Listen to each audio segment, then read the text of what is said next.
We'll be looking at that very carefully, okay? Okay. You still think Jeffrey Epstein is a terrific guy? Well, I knew him like everybody in Palm Beach knew him. I mean, people in Palm Beach knew him. He was a fixture in Palm Beach. I had a falling out with him a long time ago. I don't think I've spoken to him for 15 years. I wasn't a fan. I was not, a long time ago. I'd say maybe 15 years.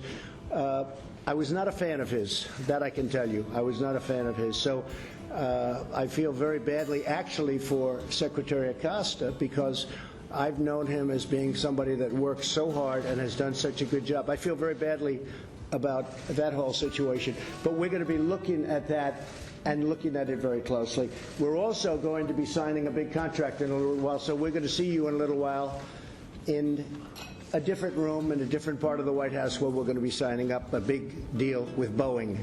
Thank you very much. We'll see you in a couple of minutes.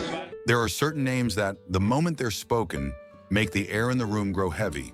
In America, that name is Jeffrey Epstein, a billionaire child sex offender, a shadowy network of power, a federal prison, a sudden death, and now a country split in two by what he left behind. But more terrifying than the accusations themselves is the power of Epstein's shadow, a ghost that can shake the elite, triggering political earthquakes that still rumble to this day. Jeffrey Epstein, born in 1953, is exactly the kind of man America should have seen through from the start. No college degree, no powerful family background, and yet somehow, he climbed to the top of New York's financial world. A man who trafficked and abused underage girls, a man who owned secluded mansions, private jets, private islands, places with no cameras, no whistleblowing staff, only secrets. From 2002 to 2005, he was accused of luring and paying dozens of underage girls for sex. In 2006, the FBI stepped in, and then something bizarre happened. Epstein served only 13 months in jail thanks to a mysterious plea deal. Most of the evidence was watered down. The most serious federal charges simply vanished from the record. The media called it the deal of the century. It wasn't until years later that the Miami Herald exposed how the criminal justice system had protected Epstein, a man with far too many rich and powerful friends. In July 2019, Epstein was arrested again, this time on the most serious charges yet, sex trafficking of underage girls at the federal level. If convicted, he faced 45 years behind bars, effectively a life sentence. But the truth was even darker. More victims came forward, some were only 14. They said Epstein did not operate alone. They spoke of important guests, friends, associates who visited his homes, his island, his private jet. On August 10, 2019, at the height of the case, Epstein was found dead in his Manhattan jail cell, ruled a suicide. And just like that, every conspiracy theory exploded. Broken cameras, guards asleep. The medical examiner said suicide, but millions of Americans believe someone wanted Epstein silenced forever. With the main defendant gone, the case shifted to Ghislaine Maxwell, his former girlfriend and manager. In 2021, she was sentenced to 20 years in prison, but the biggest question still hung in the air. Who went to Epstein's island? Who's on the list? And why has that list never been fully made public? In early 2024, a federal court in New York unsealed more than 900 pages of documents related to a defamation lawsuit involving Maxwell. Among the names in those documents were Donald Trump, Bill Clinton, Prince Andrew witnesses victims, Epstein's associates. But here's the crucial part. Being named does not mean being guilty.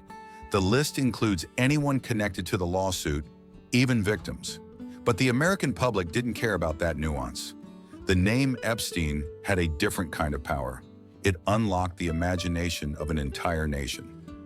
On June 5th, not long ago, Elon Musk posted a single line on X. Trump is on the Epstein list.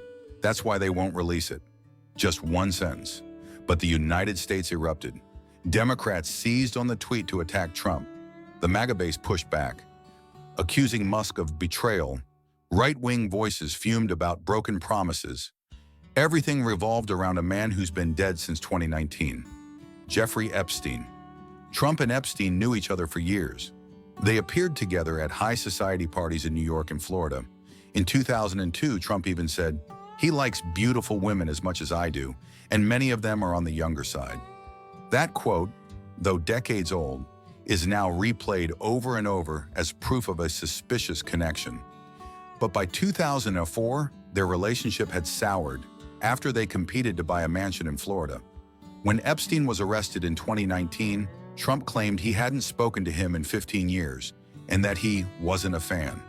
Yet for those who believe in conspiracies, one quote, one handshake, one photo is enough to be called evidence. During the 2024 presidential campaign, Trump promised that if re-elected, he would release the Epstein client list. That promise electrified the MAGA base. To them, Epstein was proof of a dark elite network in Washington, preying on children and hiding in the shadows. When Trump returned to the White House, his supporters truly believed the truth will finally come out. But then, the Justice Department and FBI released only around 100 pages of documents, almost identical to what had already been unsealed in 2024. No client list, no assassination plot, no major new names under investigation. And MAGA exploded with anger. They felt betrayed. They asked, why not release everything? What's being hidden?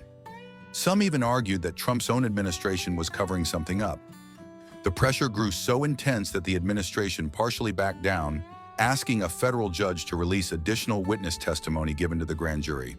But as conspiracy researchers warn, once you plant a conspiracy theory, you can't control how it grows. On July 7th, the Justice Department and FBI released a new memo. No client list, no evidence Epstein was murdered. The child abuse videos investigators found were not secret tapes of Epstein with powerful friends. They were files he downloaded from the internet. Instead of calming the storm, the memo poured gasoline on it. Some in the MAGA world said, if there's nothing to hide, why not release everything? Others now trust Elon Musk more than the Justice Department, and some went further, turning their frustration on Trump himself. The man they once believed would expose it all. Not literally, Epstein clearly died in 2019, but the figure of Epstein never disappears. He has come to represent the sense of injustice ordinary people feel when confronting the ultra-rich.